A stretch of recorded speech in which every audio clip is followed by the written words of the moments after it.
1970s.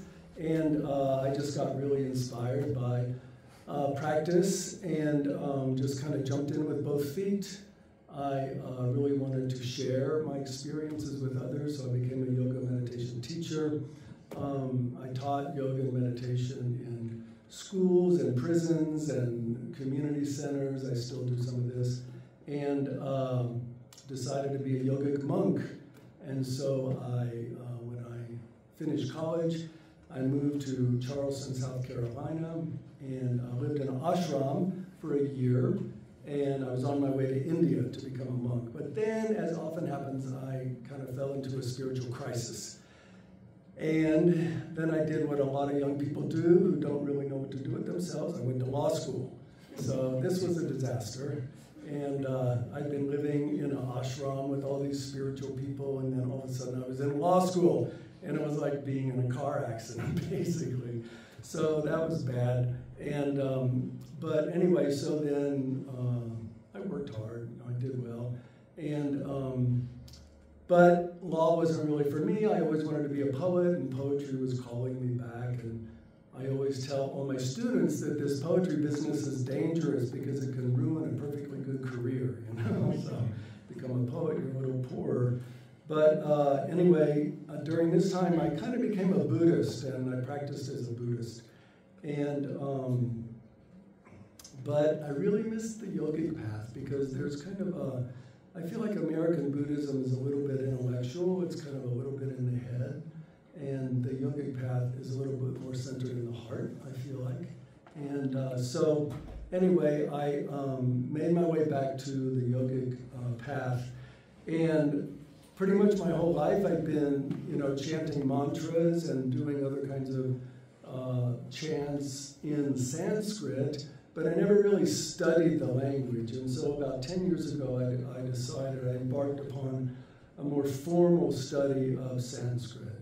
And so I love Sanskrit. Sanskrit it's related to English, which was a surprise to me. This was discovered in the late 18th century by a British Supreme Court justice in Calcutta. He started noticing all these cognate words that were very similar in Sanskrit and in Greek and Latin.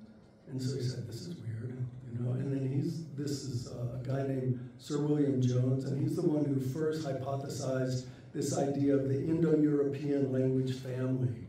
And so there were these peoples in Central Asia that this is really interesting, okay?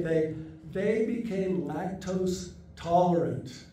Now, if you know anything about biology, humans are naturally lactose intolerant. But there are a few places in the world where people started developing lactose tolerance. So they became lactose tolerant, and they were nomadic, and they had herds of cattle and sheep and goats. And suddenly they could start getting the protein from the animals without slaughtering them. Cheese, milk, all that kind of stuff. And so the herd started growing, and so the population started growing. So they started migrating. So they migrated down into what's now India, into what's now Iran, and then also into Europe. And so all of our European languages are related to Persian and to Sanskrit because of milk. So pretty fun. But anyway, so I wrote a poem about learning Sanskrit. I thought that'd be pretty fun. And then Jennifer Seiner, who's my partner, she said, you know, I think you have a lot to say about learning Sanskrit. What if you did a whole book about it? And so I thought, oh, that's a good idea. So I thought, okay. And then I just got this idea that I would just write a poem for each letter of the alphabet. And so what I did is I bought this big old dictionary, kind of like the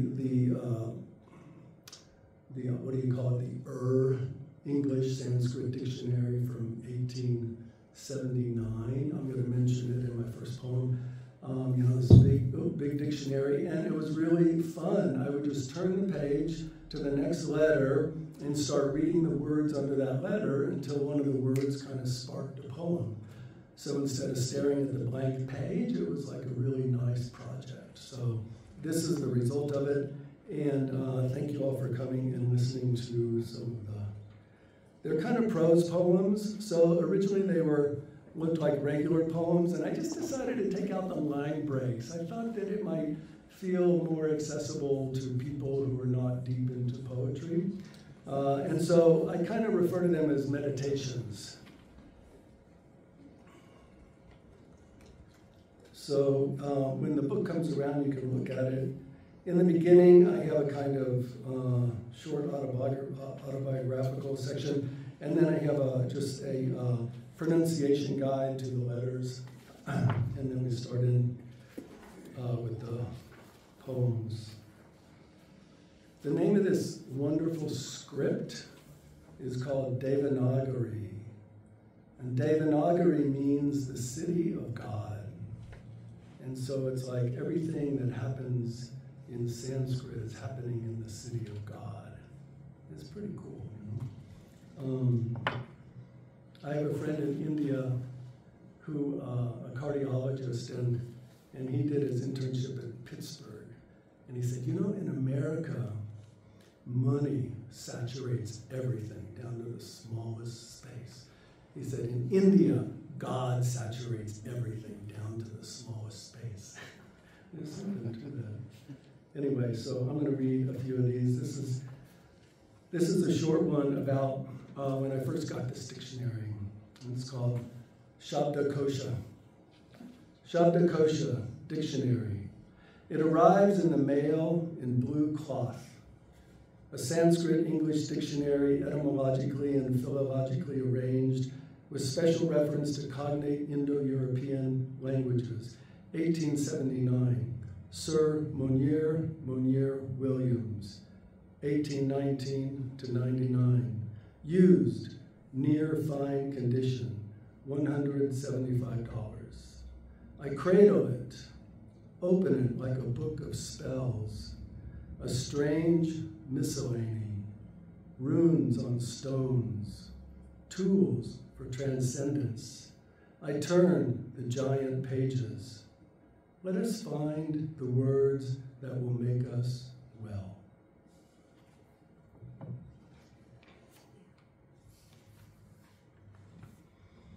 First letter, the first letter. Dr. Ravi Gupta, Sanskrit scholar, says, pronounce it like the in astonish. The sound pours from the larynx, unshaped by mouth or tongue. It's the first human sound, he says, a cry of love or pain. Calls forth Vishnu, the high god, who cups the universe in his hands. It's the first phoneme of the sacred syllable Om, the primordial sound of creation. All the letters come from Quiet the mind, and you can hear it, a place to begin. I practice a kind of yoga called Tantra, and in Tantra yoga, India has lots of different creation stories, and they all contradict each other, and it's like, that's cool, it's not a problem, you know? But in Tantra, there's this creation story where first there was this sound, this first sound, which is the sound Om. And then the next thing that, it's kind of like, you know, what is it? In the beginning was the word, right? So this word was Om. And out of Om, the next thing that was created was the alphabet. All the letters came out of Om. And from the letters, the rest of creation formed. So like, these letters are sacred. They're really, really important. Now, a funny thing about Sanskrit is that, which makes it a difficult language to learn. Many things make it a difficult language to learn. But like words in Sanskrit have so many different meanings. It's really hard to like learn them all. When you see the word, there's like 50 meanings, you don't know what it means. And so that makes it difficult. But also in Sanskrit, the letters have meanings too. Often the letters stand like as a name for one god or another. And so this is the 45th letter. I'm not really going in order here. Sha. Sha. 45th letter. Pronounced like the English, but further back in the mouth as in wish. And then this is what the letter means: the best, the excellent, the wise, the learned, lost, destruction, the end, the term, the rest, remainder, happiness, emancipation, heaven, paradise, sleep, a learned man, a teacher, a nipple. Every scholar knows that every word in Sanskrit means itself, its opposite, the name of a god, and a position in sexual intercourse. Hallelujah. It's a big joke among Sanskrit scholars. So, this is a poem that I dedicated to our son Aiden. It's kind of self-explanatory, so maybe I'll just talk about it a little afterwards. Well, a couple things I should say. Shiva, Lord Shiva, is kind of like the Indian god of transformation, sometimes said of destruction. There's kind of a Hindu trinity. Brahma is the creator, Vishnu is the preserver, and Shiva is the transformer or destroyer. And the universe keeps getting born and going on for hundreds of thousands and millions of years, and then it's all like blown out, and then it starts again. And so Shiva is in here. And Durga is a goddess who is a form of the eternal mother, Durga. She's in here. And Indra, in the old Vedic times, Indra was the chief of the gods. Now, an interesting thing to know is that like the Indian pantheon of gods and goddesses is really similar to the Greek pantheon because we all came from the same people. So it's kind of interesting. But Indra is kind of like Zeus, lord of storms, thunder, war, chief of the gods. So Indra is in here. I may read parts of this twice. So this letter is this letter, and it's the letter I. I, 12th letter, pronounced like the Y in sky. The letter is an interjection, a name of Lord Shiva, auspicious one. And then under that letter, I chose a couple words. Indra, a name of the goddess Durga. Indrajala, of magic, sorcery. From Indrajala, Indra's net. In the beginning, Indra, chief of gods, spread out the cosmos like a great blue net. In each knot, he set a jewel with 10,000 facets. Now every jewel reflects every other. Each being contains all other beings. This morning I'm walking home after rain with my child in my arms. Puddles lie around us like fallen pieces of sky. As we walk, Aiden keeps his gaze on me, and I remember how when I was 4, I saw my face inside my mother's eyes. At home, we walk along the porch where windows hold our faces in their hands. In his bedroom, carved animals, coins, crayons, stones, and cowrie shells, all our lives collecting terrace, setting them back in their places. That's for Aiden. It's such an interesting creation myth, right? That he creates the whole universe like this net, and in each knot is this jewel with 10,000 facets, which represents us, right? And so inside of us is everyone else. And inside everyone, we are. You know, like Blake said, the world in a grain of sand and heaven in a wildflower, the same kind of idea. So I tried to capture that in that one. Let's see.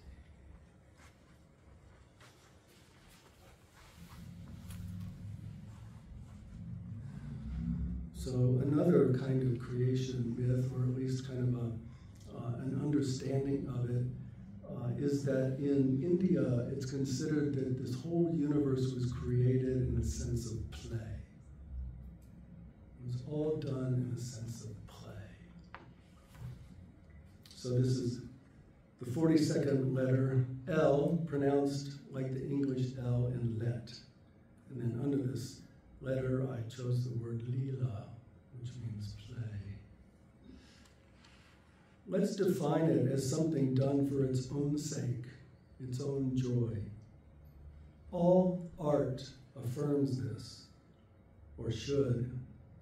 We don't listen to Tchaikovsky's Fifth Symphony in order to do something else. So on days when I was home and the house was still, in those vast hours of childhood, we built Lego towers to the ceiling, your nimble hands fitting the pieces together, delight in your clear blue eyes, imagination leaping forth like winged Athena. I made you grilled cheese and tomato soup, and sweet pickles swam like dolphins across your plate. This before you went away to desks and rows and columns, bell times, and unkind kids. Later, you made 100 stop-action films that no one ever saw. Designed origami bees, 100 with a hive you hung from an ash branch, fitted in a pot for a tree. It won first place, but that's not why. So many nights I sat on your floor and sang our family lyrics to Brahms' lullaby, stars aglow on your ceiling. As you flew away to dreams you'd shape the next day with your hands. Now I read in an ancient book that the universe was created in Leela, revelry, play. Ask what it means, and you miss the point. There is no point. Just origami bees on an ash branch tree and stop-action films no one has ever seen. That was for Kelton. How are y'all doing? Great. Great. Love it. All right. That was awesome. Yeah. That was for Kelton. Let's see. So here's one for Jennifer, my partner. Dr. Signer, as you all may know her. This is the letter Va. The V is interesting. Some people pronounce it wa, and some people pronounce it va. Either one is correct. Va. Vach. Vach is really interesting because in the ancient Vedic, the Rig Veda, Vach is the name of the goddess Saraswati. She's the goddess of education and wisdom and language and poetry and music and all that great stuff. But Vach is also the name of like the sacred cow, you know, and that Vach is the sound the cow makes, you know, and so like they think that the sacred syllable Om came from the sound of a mother cow calling her calves home to be fed, going You know, these were cattle people, right? And the cows were like really central to their whole life, and so that's why they're kind of sacred in India. But they think that Om, right? So whenever you hear somebody chanting Om, you can think like it's the mother goddess calling us home to be fed. That's a really nice thing to think, you know? Anyway, this is Va, pronounced like the English V or W. Vach, sound, voice, word, name of the goddess. We dip our paddles in the starry Huron, our canoe gliding silently through woods, between fields, around bends. Ripples catch moonlight where rocks break the water, murmuring soft as deer hoofs in grass. When the river widens, we lay down our paddles and you lean back in my arms, listening to a whippoorwill song. Ancient seers heard the song of the river goddess Saraswati. From her, the From her the thousand-syllabled voice and sublime as heaven, from her descended in streams the oceans of water, from her whence immortal waters flow, from her the universe assumes life. I look down on your face, your green eyes catch moonlight. Eckhart says, God gives birth to the word inside us. What is that word? This word, this world. I recite poems as I angle the oar for a rudder. Poetry began with rowing, the Greeks said. Around a bend, a great blue heron opens its enormous wings, lifts its great blue body impossibly off the water. And I hear the sound of a word, a name. I cannot speak it yet.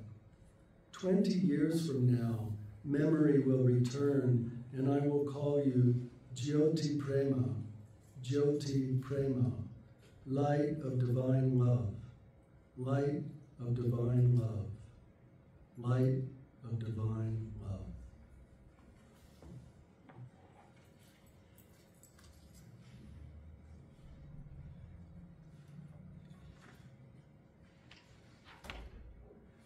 So I think I'll just read, I'm going to read, some of these are like a linguistic play, some of them are like metaphysical speculation, some of them are more narrative and personal. I've been reading kind of the narrative and personal ones, but I'll read one of these kind of linguistic, metaphysical ones. This is based on the letter ta. That's what it looks like. And the word under the letter ta I chose was tut. Ta, pronounced like the English T with the tongue touching the back of the teeth. Let me do a little exercise with y'all. So like, so say the word table. Table. Notice where your tongue is. Table. Table. Tool. Tool. Just notice where your tongue is. Now in Sanskrit there are two T's. One of them, the T is at the roof of the mouth. Ta. Ta. Sometimes when you hear Indians speak, it sounds like they're swallowing their words, because a lot of the retroflex words are back there. But they have this T, ta, ta, at the roof of the mouth. And then they have a T where it touches the teeth, ta, ta, ta. Now, isn't it interesting that your mother never told you where to put your tongue? Isn't that interesting? But we all put our tongue in the same place, to say table or tool. And it's different than where Indian people put their tongues.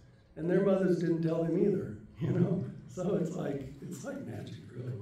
Anyway, this is ta, and the tongue is touching the teeth. And the word under ta is tut, a demonstrative pronoun meaning that. As a word, it barely holds water. Think of that. For this reason, it stands for God. Hence the mantra, Tattvam Asi, thou art that. In Mahayana Buddhism, we find the word tatata, suchness. This is a quote, the quality of things as they are, before ideas about them, the exact inimitable quality of this moment as it is, tatata. Suchness. In Judaism, Ehyeh, Asher, Ehyeh. I am that I am. So that's just having fun with the word that. I think I'll just read one more and then maybe like have some time for questions or comments, suggestions for revision. Let's see. So this one is called, it's for the letter U, and it's called Ushas. Ushas is the goddess of the dawn. This was kind of about the first spiritual experience I ever had. I tried to capture it here. Ushas, goddess of dawn. I was 19, standing in the driveway before sunrise, thinking of Emerson's words about the self. A dark blue winter southern sky sphered overhead. In a holly on the hill, a mockingbird woke, flinging grace notes, trills, chattering about the bounty of crimson berries, I supposed. Vines heavy with dew draped and loblollies of the dark woods. Then sunlight shot through, and the vines burst into 10,000 prisms. I spun around, seeing gold, red, silver, blue, until something, the day, the world, my mind, my heart, broke open. The mockingbird flew up, singing that we would live forever.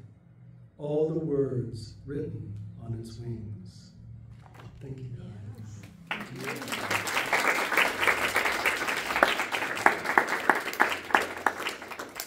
So, anybody have any questions or thoughts or anything like that?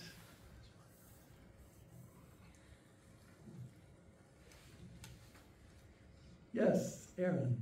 I was trying to think of something. I thought I had something deep, and then I seriously don't, but that's okay. I just thought that was really, really cool. Thanks. What a neat idea.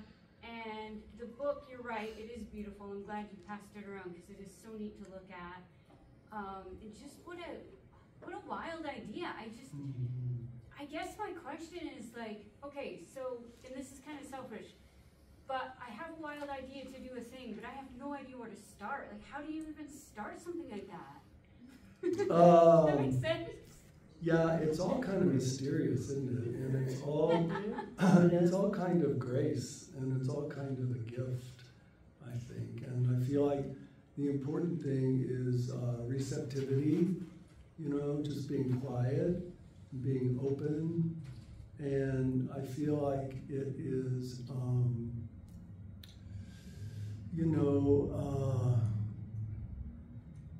that, there's scientists, they say, I worked on this problem so hard, and I worked on the math, and I couldn't figure it out, and then I took a nap, and I woke up, and there was the answer. Or I took a shower, and I got out, and boom, there's the answer. And so I think that when we get really quiet and we go into silence, that's a kind of reservoir of creativity and intuition and wisdom and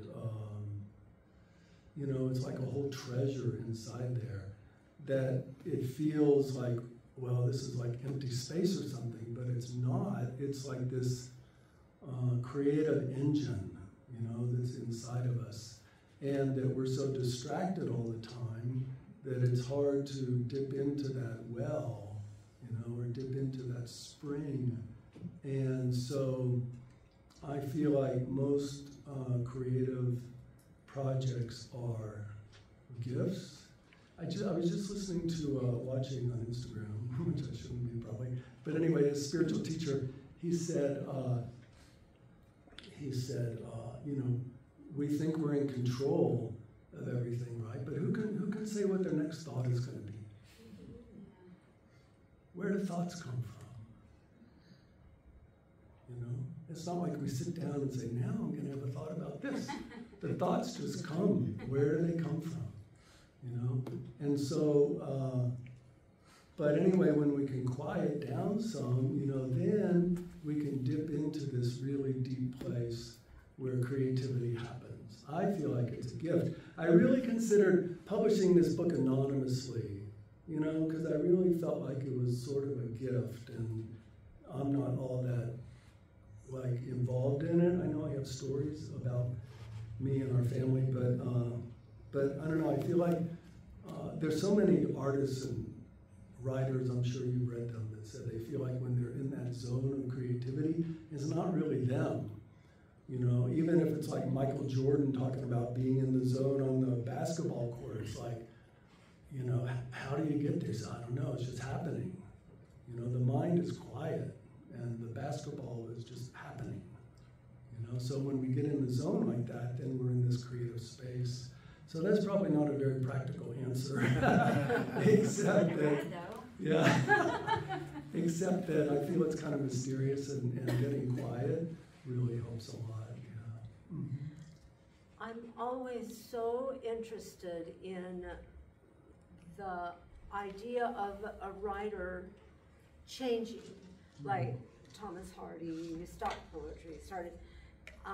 I also am in this space where my writing has changed, and I feel that your writing has changed. I've always loved your writing before, your poetry before, but there's something about being inside these words and creating words to try and get at these words that just really feels, I don't want to say magical because that's a worn out word, but it's something that's beyond the realm of poetry that I feel like I've heard from you before. Oh, thanks. I love it. Do you feel like that's happened to you? Like your voice has changed a little bit? I do, yeah, I do. Definitely, I've come a long way from my first book, you know, definitely. I mean, it was kind of more Taoist in nature writing. This is, I don't know, more like you're saying, I guess. It's a little more spiritual and a little more, I don't know, I think my first book was too influenced by Sylvia Plath, you know. I had a lot of angst in there, and there was a divorce happening, and I'm getting drunk all the time, and you know, so I'm kind of a different person too, but you know, I felt like it was important to get that, you know, confessional stuff out there, but anyway, I got that done. And so I've done some other things, but yeah, this book was just a lot of fun to write, and I feel like it's kind of a gift in a way. A universe of a book created in fun. Right, exactly, in Leela, in play. Yeah, in Leela. Yeah, Ben. Michael, thanks for that. It was really beautiful. Thanks. And I'm wondering about the most difficult, because I know you've been taking lessons in Sanskrit for a long time. Yeah. And when you were telling us sort of guiding our tongue, was there like a sound that was really hard for you, or there's some sounds that are harder than others? Yeah. It was fun to kind of hear you talk about, you know, how you're kind of taking on a new language in your body in a way, and having to think about where you put your tongue when you say these sounds. So I'd love to hear you talk a little bit about that. Yeah, I'm looking for a chalkboard or a whiteboard.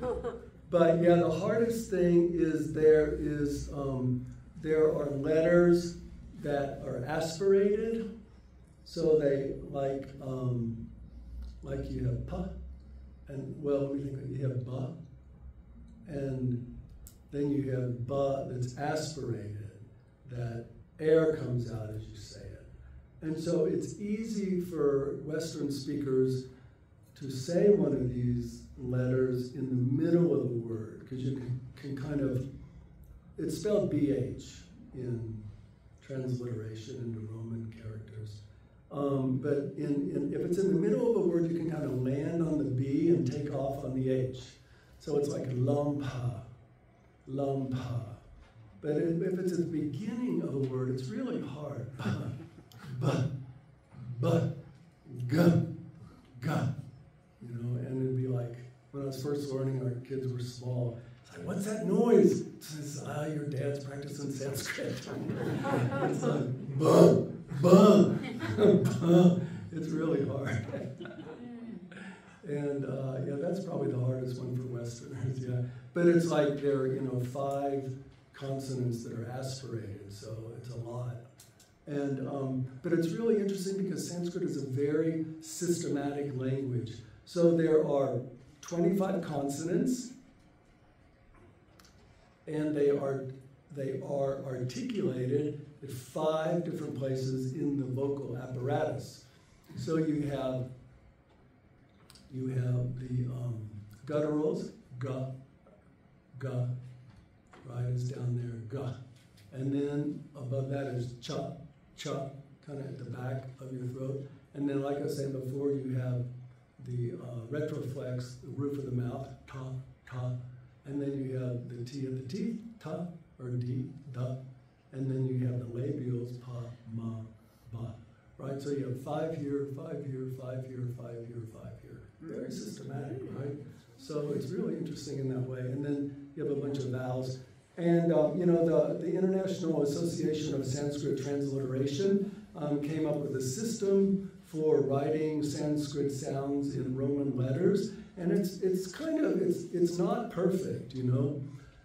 So, like for example, if you come across the word chakra, in Sanskrit transliteration, it's just spelled C-A-K-R-A. The C in Sanskrit is always cha. You know, so you don't have to write like the chakras on the body. You know, you don't have to write an H. They're just chakra. So there's no H in it. Now there is a CH, which is aspirated. So it's like cha, like that. But that's not in the word chakra.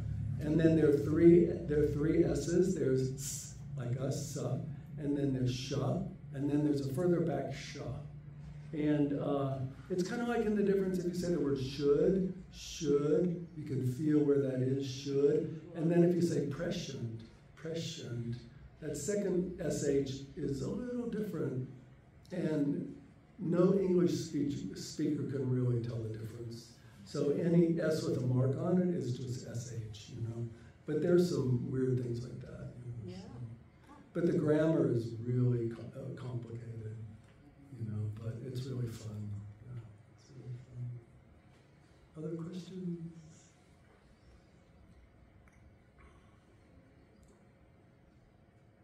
Yes? So you've been writing poetry for a long time. Yeah. And I wonder if like what poetry means to you has changed to you over your life. Wow. Like you write for a different reason now than you did, say, 20 years ago. Yeah, that's a great question.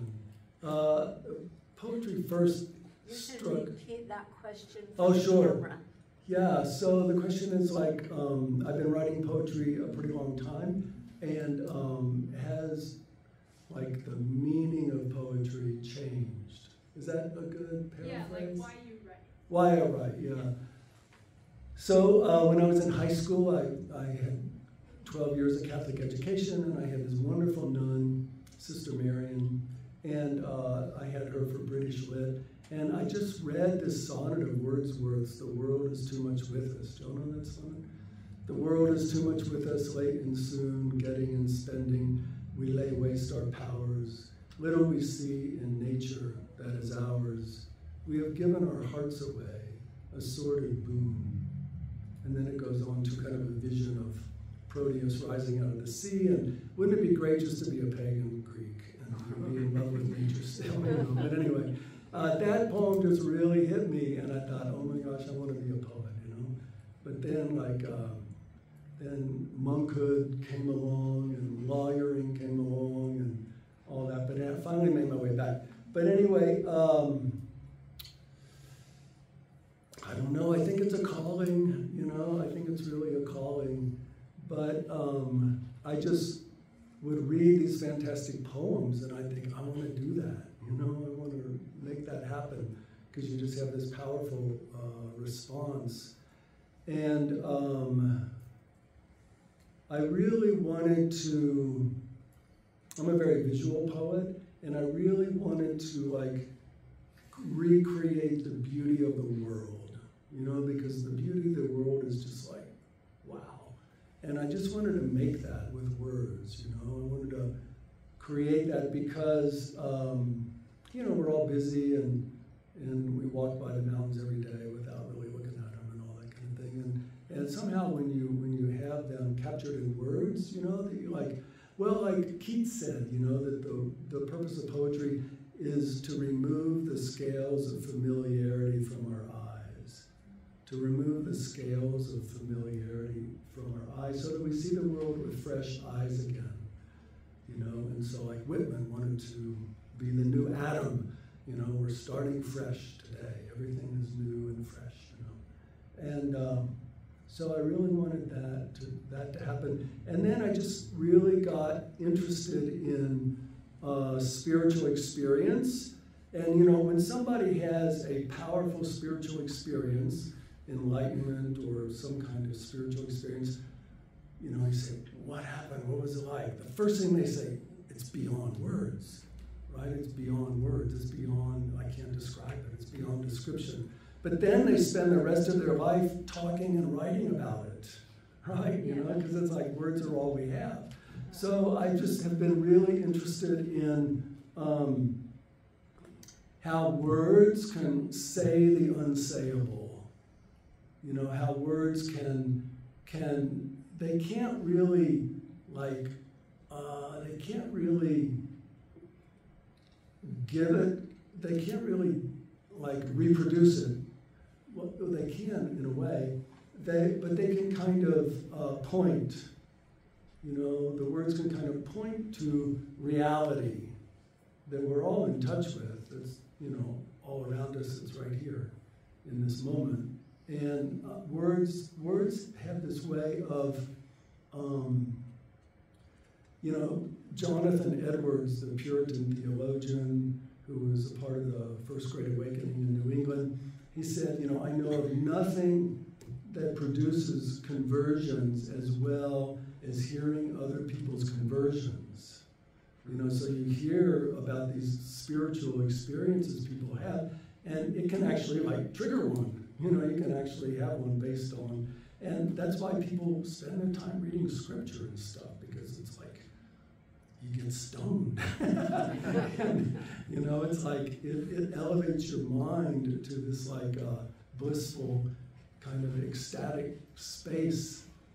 And so, like, it's interesting. You know, Buddhism has this idea that the Dharma, the teachings, are like a finger pointing at the moon. You know, and it's like the goal is the moon, not the finger, right? So you don't want to mistake the teachings for the goal. And a lot of religions do that, right? The doctrine and the teachings and the belief system are like what we're doing, right? But that's supposed to just facilitate us moving further, you know? And so I just got really interested in how words can touch that which is beyond language, or can point us in that direction. I don't know. So yeah, I've kind of been intrigued by that lately. We better get to open mic. Thank you. Yes, thank you. Sorry about that. Thank you guys so much for coming. I really appreciate it. I have some books over here afterwards. If anybody wants one, I'll be over there and I can sign it and all that. So, thank you, guys. Thanks.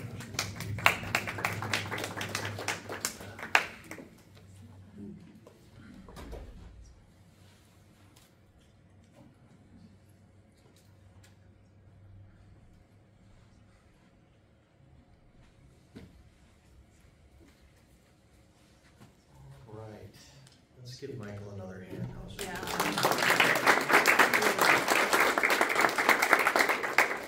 So this will be our open mic section. Our first three readers are going to be Naomi, Ron, and Edmund Porter. All right.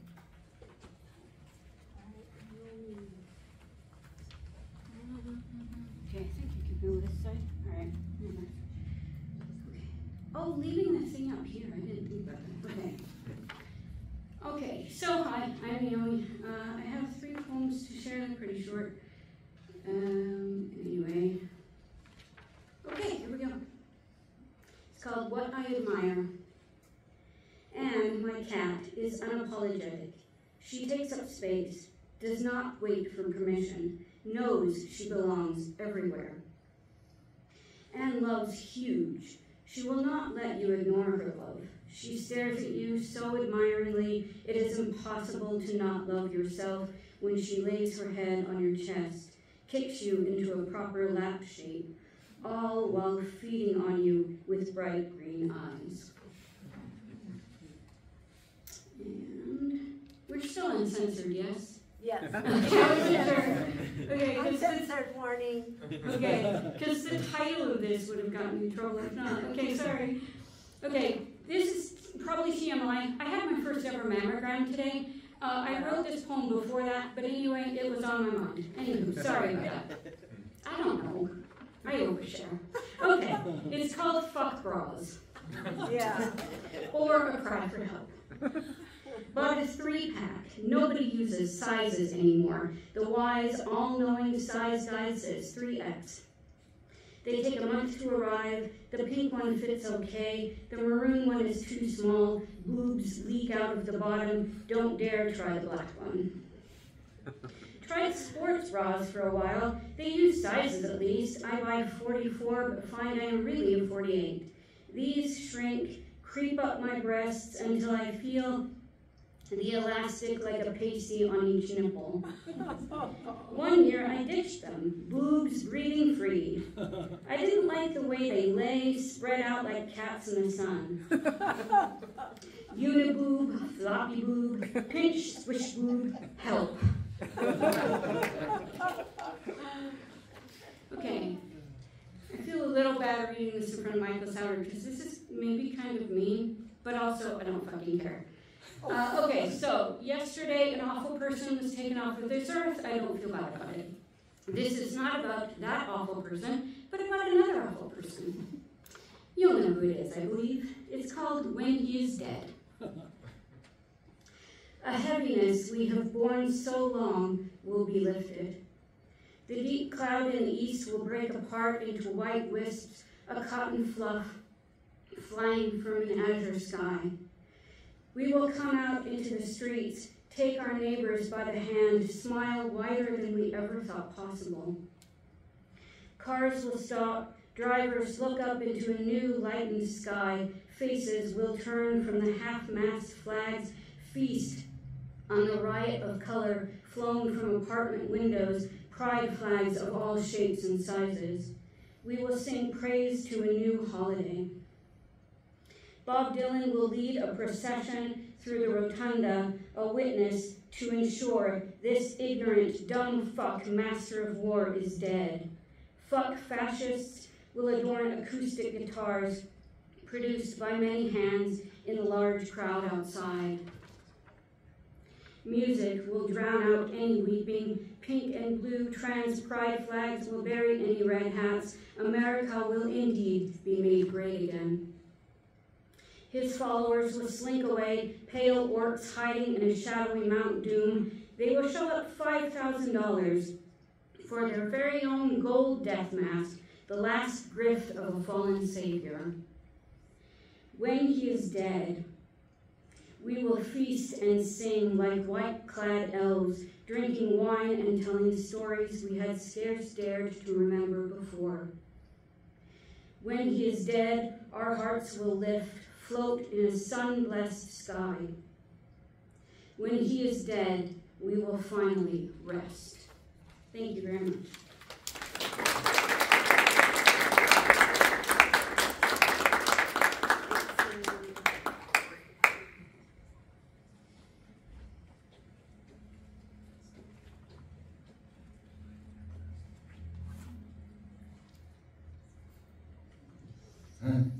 Hi, Ron.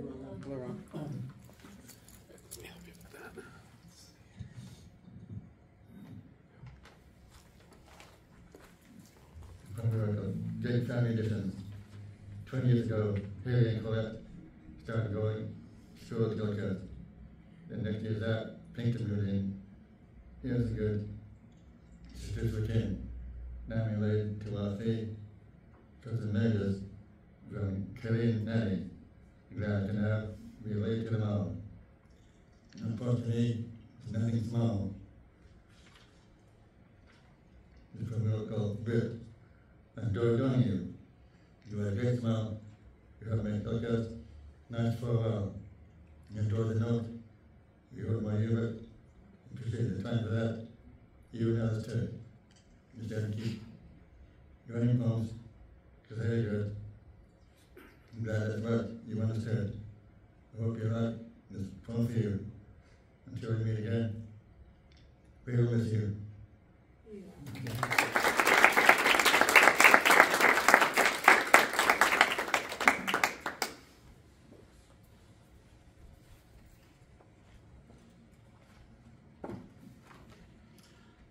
As we get older, we remember things from our youth. So this piece is a personal essay called Beetle to the Edge. Today, music arrives with a tap, filling our living rooms and even our pockets. But in my childhood home, hearing a favorite song was anything but simple. For my brother and me, it was an elaborate ritual of ingenuity imposed by the technology of the time. The brittle shellac records rested in a modest cardboard box, its exterior covered with a delicate paper faux wood finish peeling at the edges. Each record had its own cardboard sleeve into which 78 fit snugly. 45s and LPs were unavailable to us. If they had been, the turntable of my youth would not have accommodated the large center hole of the 45 or the expansive diameter of the LP. Besides, it revolved at only one preset speed, 78. Retrieving the record was the simplest part of the process. What followed was a delicate dance to connect the turntable to the radio, which doubled as the speaker. The radio was an antique even then. It worked, but the broken tuning dial made it a guessing game to determine the station playing. Unless the announcer identified the call letters, or even better, the city, the station remained a mystery. The 4-foot-tall radio cabinet loomed in the living room, not a centerpiece of activity, but a relic of convenience, stationed there for lack of a better home, and to our chagrin, the absence of a television set. Not that it mattered much. There was not a vast selection of AM radio stations. Even our location conspired against us. Our home lay nestled in the bottom of a narrow canyon whose surrounding hills effectively blocked FM, radio, and television signals. Only years later would a makeshift cable system installed by some enterprising community members, including my dad, bring television signals from an antenna located several miles from our home. And that became obsolete with satellite TV, finally ushering in the full range of entertainment. The turntable, on the other hand, was stored in the attic. Whenever we wanted to listen to a record, we joined forces to slide open the heavy attic door and climb the creaking stairs to retrieve the turntable. Carefully brushing away the dust from the bakelite case, we carried it down the steps, placing it on the floor next to the radio. Then we pushed the radio cabinet away from the wall, unveiling an array of glowing vacuum tubes, their warmth releasing the faint scent of heated dust, and revealing the nearly hidden phonojack. Connecting the turntable to the radio felt like completing a minor electrical engineering feat. We attached the audio cable from the turntable to the phonojack, flipped the auxiliary switch on the radio, and plugged the turntable into one of the electrical outlets, a luxury in a house built in the late 1940s. Finally, my brother or I placed the record on the turntable, flipped the power switch, and with a steady hand lowered the needle arm onto the spinning surface. One particular record captured our fascination and challenged our ingenuity. Vince Monroe's black denim trousers and motorcycle boots. A crescent-shaped piece had broken off its edge, leaving the first part of the song lost to us forever. We brought the needle to the edge again and again, each time creeping it closer to the chip, chasing the elusive beginning of the song, sometimes resulting in an unexpected screech. On more than one occasion, that sound sent us both grabbing for the bouncing tone arm, laughing when our hands crashed together. Despite our best efforts, we only ever heard the second part, a hauntingly tragic narrative where Mary Lou begs the wearer of the titular clothing not to ride, afraid that she will have reason to grieve if he leaves. Her words were lost in the roar of the motorcycle's engine and the smoke from his exhaust. True to her fears, he is struck by a California-bound 18-wheeler, leaving no trace behind except his black denim trousers, motorcycle boots, and a black leather jacket with an eagle on the back. Years later, in a quiet moment of curiosity, I uncovered the missing lyrics online. Yet even then, I realized we had always possessed the heart of the song, its meaning wrapped in the tragedy of the terror of Highway 101. His reckless spirit and ultimate demise were etched into our memories, mingled with the crackling tones of the record itself. Looking back, it wasn't about hearing the complete song. The magic lay in the effort, the anticipation, and the shared moments with my brother collaborating in the placement of the needle in pursuit of something just beyond our reach. Later, when we took to riding motorbikes ourselves, the cautionary tale of Monroe's song remained with us, though at the time we had no Mary Lou to fret over us. Those black denim trousers, motorcycle boots, and the black leather jacket with the eagle on the back became symbols not only of daring and tragedy, but also of the precious bond my brother and I shared on our life's journey. Even as we took our separate highways, our satellite radios humming with the music we once chased to the edge. Yeah.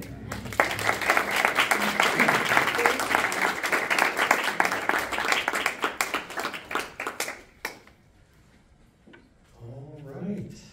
We have 3 more readers, but if anyone would like to sign up, I'm going to leave it over here with a pen, which will not be in reach of the camera if you don't want to be recorded.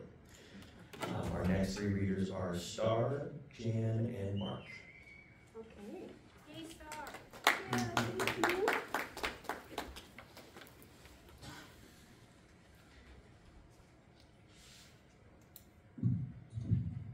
Thank you, Michael. That was so wonderful. And I loved all that you talked about and you finished reading those beautiful words. So I feel like it's been a literary and enlightening evening. And thank you, Edmund, for that piece. I think we're from around the same area. We'll have to talk about that. And thank you, Naomi. And thank you, Ron. And this is a prose poem memoir called Pockets. It was wash day. I gathered eggs from the chicken coop early and came in to help Mother with the whites. 4 sets of sheets to go through the wringer and into the big galvanized wash tub with Mrs. Stewart's bluing. In the rinse tub, that is, with Mrs. Stewart's bluing. I liked how the bluing tinted the sheets the bluish turquoise white of deep snow. The whites of sheets and Sunday shirts and temple underwear took hot water, which cooled to warm for the light colors batch. The light colors, which were our everyday shirts and Sunday dresses and towels and floral patterned tablecloths. I had saved an egg from that morning's egg gathering. I had it in my shirt pocket, right there in front where I was keeping it safe and whole. It was a white-shelled egg, as all our eggs were. We had only white chickens in the coop, at least 100 of them, who laid only white eggs. I stood there with one white egg in my pocket, in the utility room, where the week's laundry was in progress, whites churning along with the agitator in the wringer washer, rinse tub waiting beside the washer for the clothes to be wrung through and received by the tub of cold water with bluing added, piles of light colors and dark colors and chore clothes stacked on the floor waiting their turn for the washer. I stood there waiting for my brother Joel to come in from the barn in the loafing shed where he had been milking cows and slinging hay. He was 2 years older than I, a pain in my side most of the time. He liked to tease me and get in my way and prevent me from doing the household tasks I was always flaunting. I loved housework, and I bragged about it in my actions, sweeping the floor when Mormon visiting teachers came, so they told Mother what a good helper I was, washing dishes in the perfect, organized, methodical way I had devised and given a 4-H demonstration on, cleaning the bathroom to a shine, even though the porcelain and linoleum were old and scarred. One day, I cleaned the bathroom and wanted to be first to use it in its pristine state that I had achieved. I stood up after using the toilet to look in the mirror, and before I pulled my pants up, Joel threw the bathroom door open. The bathroom door didn't have a lock. Joel hollered, "Mother! Mother! Star standing in front of the mirror with her pants down!" I was embarrassed, and humiliated. Joel loved to thwart me and tell on me. One day when Mother was at work, I got the canister vacuum out, plugged it in, hooked up the attachments, and started cleaning the living room floor. Just then, Joel decided he wanted to listen to a record on the record player and tried to turn off the vacuum. Then he tried to unplug it. I stood firm, so he tried to grab the vacuum hose out of my hand. The vacuum hose with the wand and the floor cleaning attachment. I wrestled the hose out of Joel's hands and beat him over the head and shoulders with the wand and the floor cleaning attachment, whacking him over and over until he fell to his hands and knees and crawled out of the room. You can bet he told on me when Mother got home. I think my argument prevailed, the one where I insisted I needed to clean the house for her so she could start cooking supper on time and get us to our evening church activities. I was 11 and Joel was 13 and Dad was dead and Mother was too busy and grief-stricken to react to our bickering. She ignored our complaints against each other's behavior, and I kept cleaning the house as much as I wanted. That day when I saved the egg in my pocket, it was to tease Joel. I said, "Guess what I've got in my pocket?" He couldn't guess. He thought it was a ball or a rock. So I said, "It's an egg." He balled up his fist and punched me in the pocket. Bright yellow yolk ran down my front. Lucky for me, it wasn't too late to add my shirt to the light-colored float.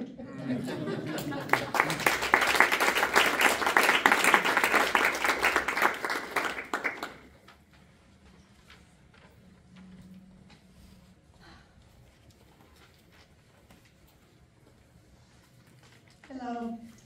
Thank you, Star. It's always so intimidating coming after you. You'll have to beat me to the sign-up sheet next time, and then I'll be intimidated. So this piece is called "The First Cut is the Deepest." Childhood. Your first successful solo ride on a two-wheel bicycle. Your first trip down a ski slope without falling. Your first airplane ride. Your first bus ride on your first day of school. The moisture building on the palms of your bunny hands as you perform in your first school play. Your first spelling bee. Your first puppy. Your first time achieving all A's on your grade school report card. Adolescence. Your first time in the principal's office. Your first fight with your best friend. Your first date. The lightheadedness of your first kiss as the tingliness spreads from your virgin lips to the innermost parts of your body. High school years. Your first grown-up fancy dinner dance. Your first time wanting the same cool French leather jacket that the most popular girl in school has, along with her perfect skin and perfect hair and all the attention and glory she gets as a homecoming queen while you sit at home alone on Friday nights because you're the new kid in school. High school years part 2. Your first time in passing the driver's test and getting your license. Your first car date. Your first time being stood up by the cutest boy in school. Sweating clear through your newly bought blouse as you sit through your first job interview. Your first job.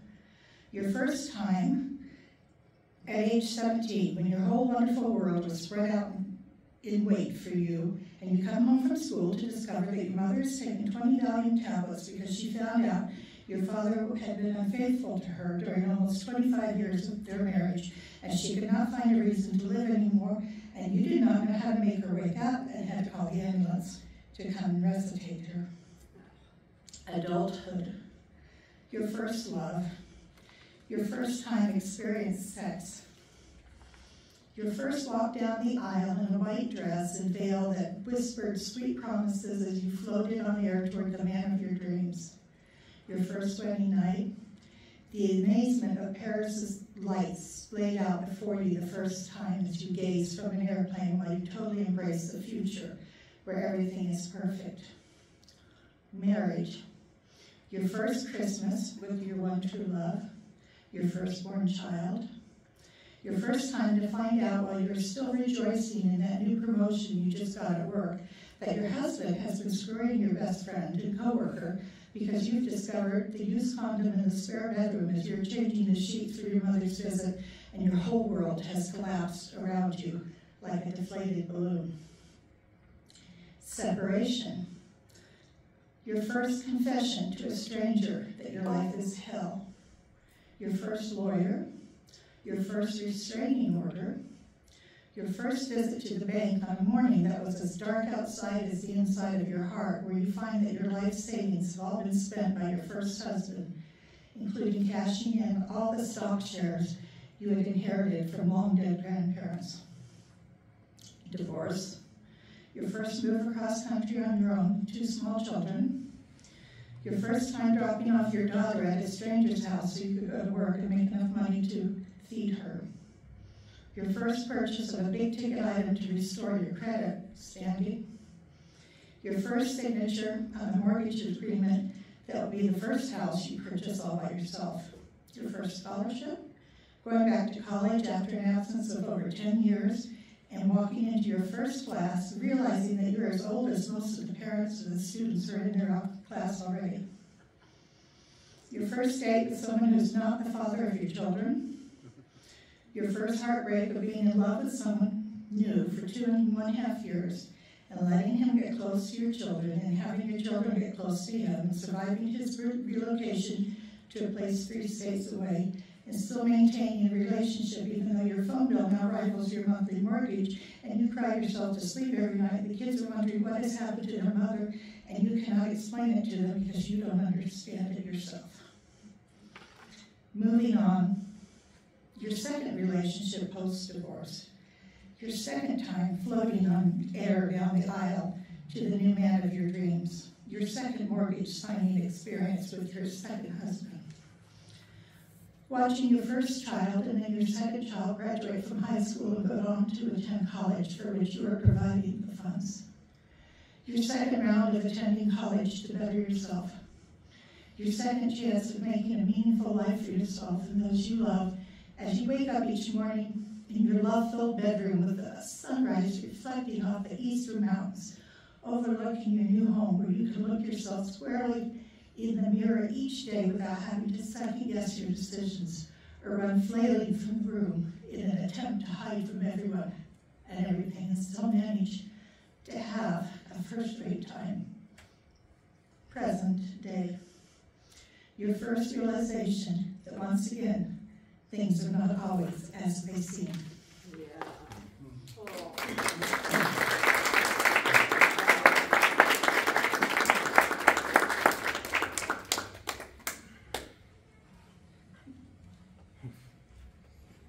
Again, I'm losing aura as a performer. It's good to see you, Michael and Star and friends. Yeah, me too. I have 3 poems. This is If the Flags Came Down. If Old Glory came down to the half, for every child who never left class, their staffs would stand impotent and vestigial, like tailbones bristling with nerves that do nothing anymore but remind us what we had. This next one is just called Stand. I've always wondered why babies are called long. That's not how we're judged when we grow up. Babies are stretched in inches like lumber and fishes and distances. Is the grass looking longer or taller to you? Does your relation to the growth pull you in favor of one or the other? Girders and glass stretch in lengths on their bellies. They always seem to be falling and spreading until one day they shimmy upright and, caught by their own grain, strain upward and onward. From that day on, we can't call them long, defining them by the earth they cover. Now we measure them by how close they are to escaping. They become tall when they learn to stand. The last one, I gave myself some Gerard Manley Hopkins for homework, and I wrote this one. This is Waiting for Rain. Our meetings perfectly habitual, neither random nor designed.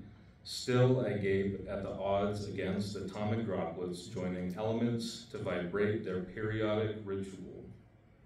Laws without Congress, cuffs without agency, arrest particles, dry alone, wet when combined.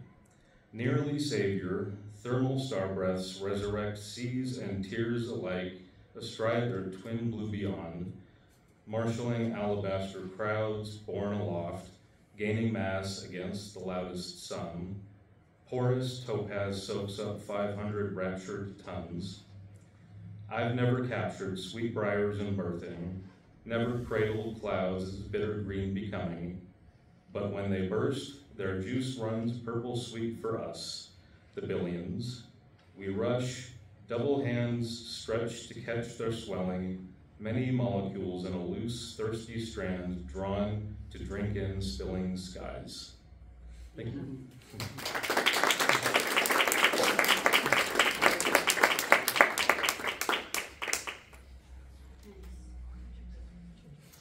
All right, we've got two more readers. They will be Ava and Pam. If you want to sign up, still open.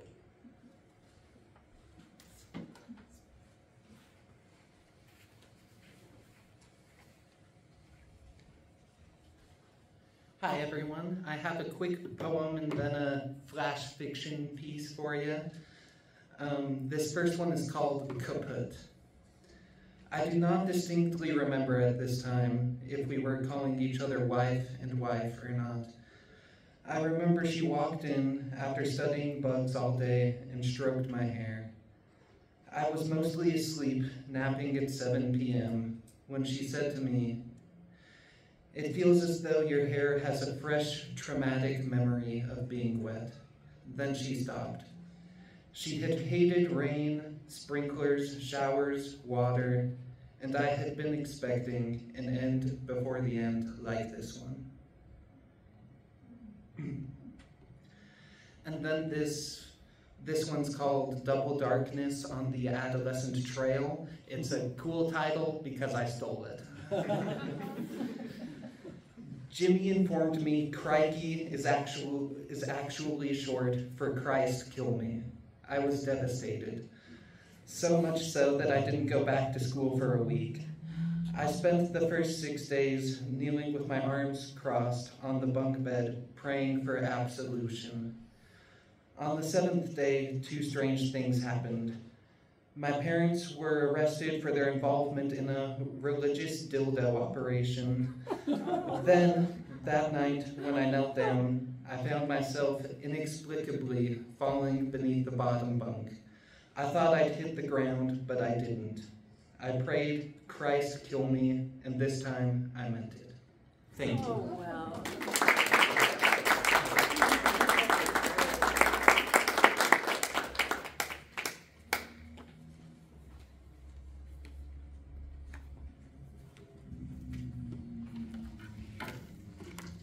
Thanks for coming, everybody. My piece is called Dancing Queen. My hometown was sponsoring a silent disco at the Log Plaza on a nice late summer night. It was free. They provided the DJs and headphones. I really wanted to go, even though I'd be one of the older people there, surrounded by college kids and high school students. My first experience with silent disco was on a cruise ship in 23. It was my first cruise, and I decided to say yes to every fun thing. So 4 of us ladies joined the youngsters on the dance floor. It was 9 p.m., totally dark except for disco lights strobing to that dance beat. We danced and sang and danced.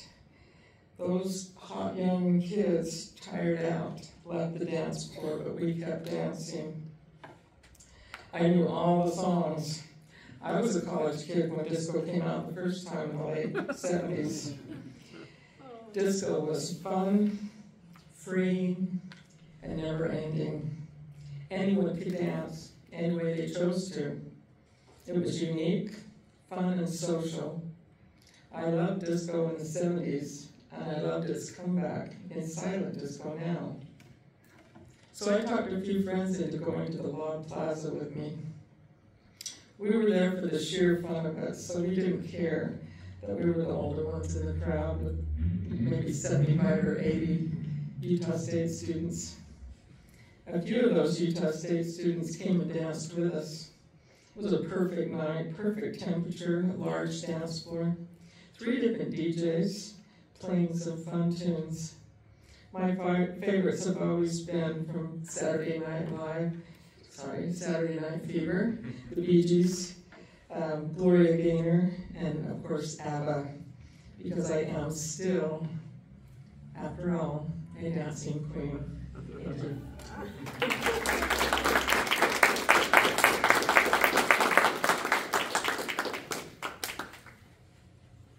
Okay, thank you everyone for coming. That concludes Helicon West. Please come back for our next event in 2 weeks. Charles Waugh will be reading from his new book, Translated Works from Vietnam. If you wouldn't mind helping us put up some chairs, please take them to one of the 4 empty things over here. But thank you so much for coming. Thank you, William.